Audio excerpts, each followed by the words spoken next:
Today, we will be looking at two horrifying caving stories that went horribly wrong. One of hydraulic horror within the cave, and another of 4 people trapped in inch-wide passages with no escape. As always, viewer discretion is advised. It was November 19th, 2006. The van bumped along the dirt road toward Rio Camuy. 13 tourists sat inside, looking out the windows with growing excitement as they approached one of Puerto Rico's most famous underground rivers. Winfredo Lopez Luquis looked at his watch and adjusted the headlamp on his helmet. At 34 years old, he had guided hundreds of groups through these caves during his career. His NCRC Level 10 certification meant something in the caving community, and people trusted him underground because he had never let anyone down. But today, something felt different about the sound of rushing water echoing from below. Carlos Lopez unpacked the ropes from the back of the van while the tourists gathered around to listen. Winfredo explained the basic safety rules for cave exploration to 3 adults and 8 children, who stared at him with wide eyes. None of them knew that heavy rains had fallen the day before, and the river was running much higher than usual. The group started walking toward the Resurgencia area, which meant resurgence in Spanish. This marked the spot where the underground river emerged from deep in the earth after carving through limestone rock for thousands of years. The Rio Camuy had created channels with walls that reached 40 feet high, 12 meters, and the water moved fast as it carried rainfall from miles of underground passages. Winfredo led the way down the rocky path. Behind him, the tourists followed in a single line. The sound of rushing water grew louder with each step they took deeper into the earth. His teammate had warned him earlier that the river was flowing at 200 cubic feet per second, which was much higher than normal. They reached the edge of the wall and looked down at the river moving through the channel below. Its surface appeared calm, but hiding dangerous currents that Winfredo knew well from years of experience.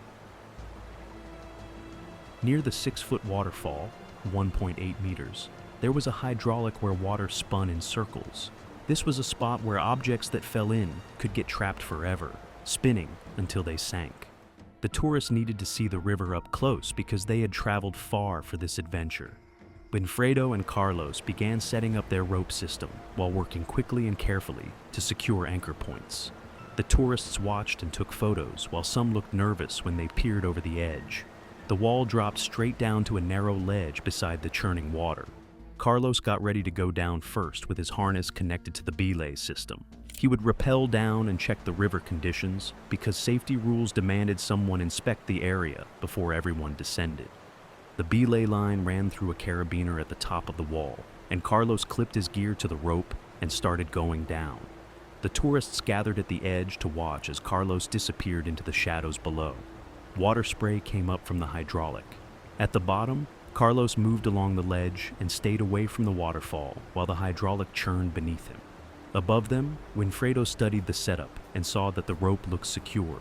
The belay system worked properly, while Carlos moved carefully below and checked for problems in what seemed like a routine operation. But something bothered Winfredo as he listened to the sound of the water, which was louder than usual. The hydraulic looked more aggressive today as the river carried more debris than normal, with branches and leaves swirling in the current. His teammate's voice echoed in his memory about changing areas because the river was too high. The group depended on his expertise, so Winfredo clipped into the belay line, despite the warnings that began coming from above. Voices were clear and urgent as he tested the connection and felt the rope's tension. Carlos was still below, positioned safely away from the hydraulic, and the belay system could handle 2 people because he had done this before, but the second warning came louder as people told him to stay up there. He was already committed though, and the rope supported his weight as he began going down. The tourists watched 2 guides now, their adventure becoming more exciting as cameras clicked and whirred in what they thought was normal cave guiding. The third warning came as desperation when someone screamed at him not to go down there. Winfredo's foot slipped on the wet rock that was slicker than expected.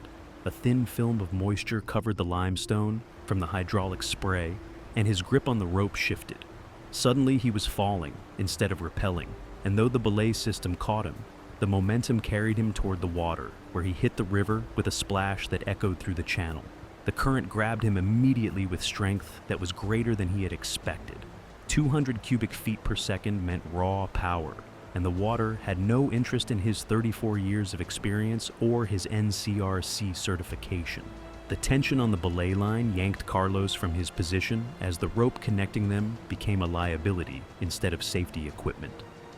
Both men disappeared behind the waterfall within seconds, dragged into the churning water by the rope that should have kept them safe. Above them, the tourists watched in horror as their guides vanished into the hydraulic circular current. The peaceful cave exploration became something terrifying as children began crying and adults shouted questions that had no answers. Carlos felt the hydraulics' power immediately as the water pushed him down, then pulled him back up, then pushed him down again in an endless cycle. He managed to turn his body and dive under the falling water to reach the back of the hydraulic, where air existed in the space behind the waterfall. He gasped to fill his lungs before being pulled back into the spinning water. The belay line connected him to Winfredo, but also anchored him to the hydraulic's grip. 5 times Carlos fought his way to where Winfredo struggled against the current, and the rope allowed him to reach his partner, but not to escape with him. The first time Carlos touched Winfredo, he grabbed his arm and felt movement, but the current tore them apart before he could pull him up. The second time he reached Winfredo's shoulder and tried to lift his head above water, but the hydraulic spun them in opposite directions. On the third and final touch, Carlos managed to grasp Winfredo's harness, but his partner's body felt limp and unresponsive as the water pulled them apart once more. The belay line had jammed in the carabiner above, and the tourist holding the rope couldn't release it fast enough. Physics worked against them, creating tension that locked the system in what should have been a quick release. When the line finally came free, both men washed out of the hydraulic and into the calmer water downstream, where another guide jumped into the river to help. Carlos managed to untie himself, and then Winfredo, dragging his partner's body onto a rock ledge where he began CPR immediately. He pressed on Winfredo's chest and breathed into his lungs while trying to force life back into his body. But the hydraulic had held them too long, and the water had won this battle against human experience and preparation. Carlos scrambled out of the river and ran for his phone to make the call that would change everything. At 12:09 p.m., Efrain Mercado received the emergency call and activated the NCRC Caribbean Region Response System. Teams mobilized and gathered equipment for the rescue operation that would follow. The 13 tourists were evacuated first, led through the cave system they had come to explore. Their adventure ended with tragedy as their photographs captured the moments before disaster struck, and they emerged into daylight shaken and silent. The recovery of Winfredo's body proceeded with careful precision as the rescue team worked as professionals but also as friends. They had trained with Winfredo and learned from his experience, respecting his skill and dedication to cave safety. They recovered him the way he would have wanted, with competence and dignity. At 4 p.m., the operation stopped, and the rescue team gathered around Winfredo's body to observe a minute of silence. The next days were difficult for the rescue team, as several members sought counseling. They struggled with the loss of their colleague and the violent randomness of the accident. The cave remained open, and the river continued flowing, and other guides would take other groups through the same passages. But the hydraulic at the waterfall had claimed its victim, and the Rio Camuy would always remember November 19, 2006. This next story will raise your claustrophobia to its highest peak. The York Grotto cave explorers met at Womer Cave in Pennsylvania on March 29, 2003 for what was supposed to be a routine organized trip.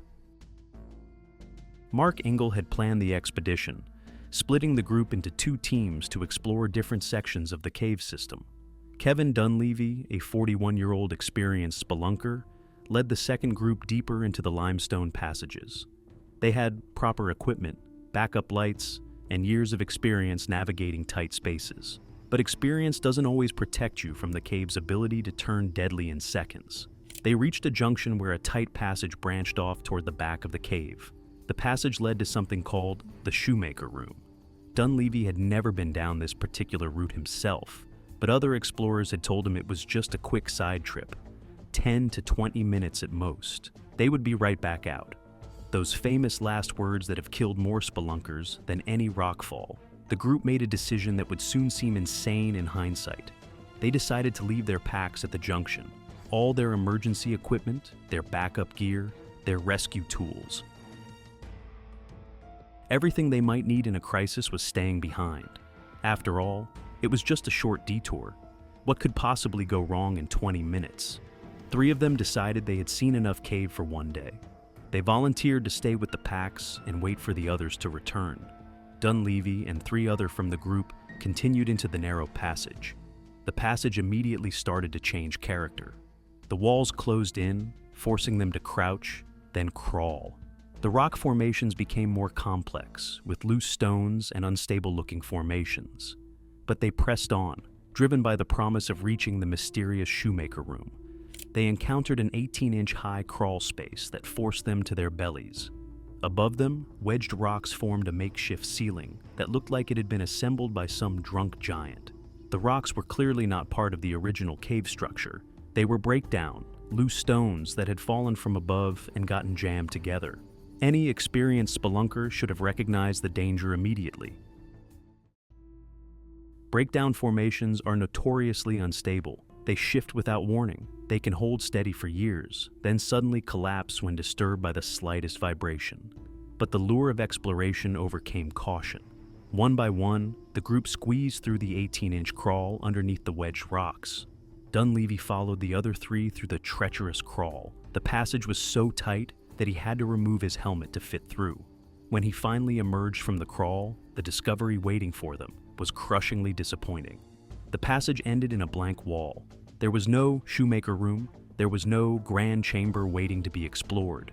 They had risked their lives crawling under unstable rocks for nothing. The realization hit them like a punch to the gut. They had made a dangerous journey to reach a dead end. Now they had to make the same dangerous journey back. But this time, they would be traveling in reverse, which is always more difficult and dangerous in tight spaces. As Dunleavy turned to lead his group back through the crawl, he got his first clear look at what they had just traveled under. The full horror of their situation became apparent. The breakdown formation above the crawl was far more unstable than he had realized. Loose rocks were balanced precariously on top of each other, creating a house of cards that could collapse at any moment. They had crawled under what amounted to a loaded gun. The other 3 waited behind him, trapped in the dead-end passage, watching their only escape route with growing anxiety. Dunleavy was halfway through the crawl when physics finally caught up with them. A 50-pound rock, almost 30 kilograms, disturbed by the vibrations of his passage, shifted in the breakdown above. The stone slid down with a grinding sound that echoed through the tight space. It crashed down directly onto Dunleavy's upper legs, pinning him in the narrowest part of the crawl. The impact was devastating. The rock was wedged so tightly that it might as well have been cemented in place. Dunleavy found himself trapped in the worst possible position, lying on his back in an 18-inch space with a 50-pound boulder crushing his legs. He couldn't move forward or backward. He couldn't turn around. He couldn't even sit up. Behind him, the 3 group members trapped in the dead-end passage realized their nightmare had just gotten worse. Not only were they cut off from the outside world, but their only experienced leader was now injured and immobilized. They were trapped behind a human roadblock who might be dying just feet away from them. Dunleavy called back to the trapped team, asking them to try moving the rock. They squeezed forward in the tight space and put their hands on the boulder. It was wedged so tightly between other rocks that it seemed like part of the cave structure itself. No amount of pushing or pulling could budge it even slightly. They quickly realized they needed tools to break the rock or lift it properly. A hammer could shatter it into manageable pieces. Webbing could be wrapped around it to create lifting points. But all their equipment was sitting in their packs on the other side of the crawl, completely unreachable. The irony was maddening. They had all the tools they needed to solve their problem. The decision to leave their packs behind now seemed like the stupidest choice any of them had ever made. Dunleavy managed to call out to the 3 members who had stayed at the junction.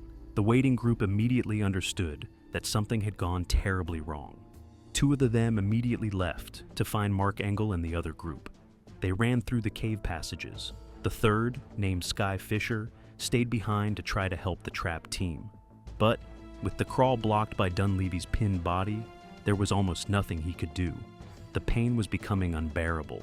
Worse, the breakdown formation above him continued to shift and settle. the psychological pressure was almost as bad as the physical pain. Dunleavy knew that he was the key to everyone's survival. If he couldn't get free, the three behind him would be trapped indefinitely. After what felt like hours but was only 30 minutes, one of the trapped member of the team had a breakthrough moment. He remembered that he had some rope in his pack. Not the pack they had left at the junction, but a small personal pack he had carried with him into the tight passage. This was the first good news they had received since the rockfall. Fisher was able to reach through a crack in the breakdown and retrieve the rope. It wasn't much, but it was something. It gave them their first real chance to engineer a solution to their problem. The rope opened up new possibilities. Instead of trying to lift the rock with bare hands, they could create a pulley system. Or, instead of pushing against the boulder directly, they could wrap it with rope and pull from better angles. Working in the confined crawl was like performing surgery in a shoebox. Every movement had to be precise and careful. Too much force could shift the breakdown and drop more rocks. Too little force would accomplish nothing. The margin for error was essentially zero. After several attempts and creative problem solving, Dunleavy managed to lift and shift the rock just enough to create a small gap. It wasn't much, but it was enough for the others to work the rope around the boulder. With the rope in place, they finally had the leverage they needed. Working together, they were able to lift the rock just enough for Dunleavy to slide his crushed legs free. The moment he was clear of the boulder, Dunleavy moved faster than he had ever moved in his life. He scrambled out of the crawl space, expecting more rocks to fall at any second. The rest trapped behind him quickly followed, none of them wanting to spend another second under the unstable rocks. They emerged from the crawl space like survivors of a mine collapse, grateful to be alive and swearing never to take such risks again. Mark Engel and the other group arrived just as the crisis was resolving. They found the four men shaken but alive, gathered around the junction where their abandoned packs waited. The rescue equipment they had needed so desperately was sitting just a few feet away from where they had almost died. After some rest and medical assessment, the group decided to continue their cave tour. Kevin Dunleavy later wrote in his incident report, "Cavers should never be separated from their packs, but this was only 10 to 20 minutes. We'll be right out. I've heard that many times before, and it bit 4 of us." Those words serve as a warning to every cave explorer who thinks they can bend the rules just this once. The cave is always waiting for that moment of overconfidence.